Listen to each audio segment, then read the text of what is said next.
হাদিসে আছে আল্লাহ ইমানদার বান্দাকে ডাকবে, এই আমার কাছে। কিসের কারণে ডাকবে? ইমানের কারণে ডাকবে। বান্দা তো ইমানের কারণে আল্লাহ তাআলা তাকে ডাক দিবে। আশ্চর্য বর্ণনা হাদিসের। তুমি আমি বুঝি না তোমার আমার রব তোমাকে আমাকে কত ভালোবাসে। হাসরের মাঠে আল্লাহ তাআলা বান্দাকে ডাইকা কাছে নেবেন। আল্লাহ পাক নিজের কুদরতি হাত বান্দার মাথার উপরে রাখবেন,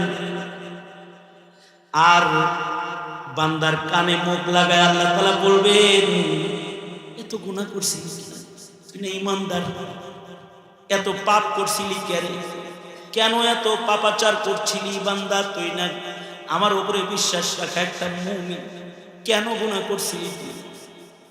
হাদিসে আছে বান্দা তখন চুপি চুপি আল্লাহকে বলবে, বুঝি নাই ভুল করছি।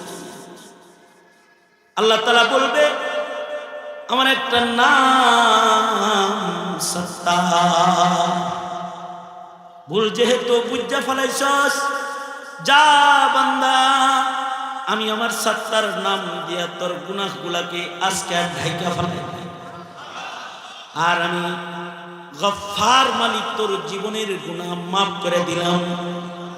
তোর আমল নামার গুনাহ ঢাইকা ওখানে নেক্সট সেটিং করে দিলাম।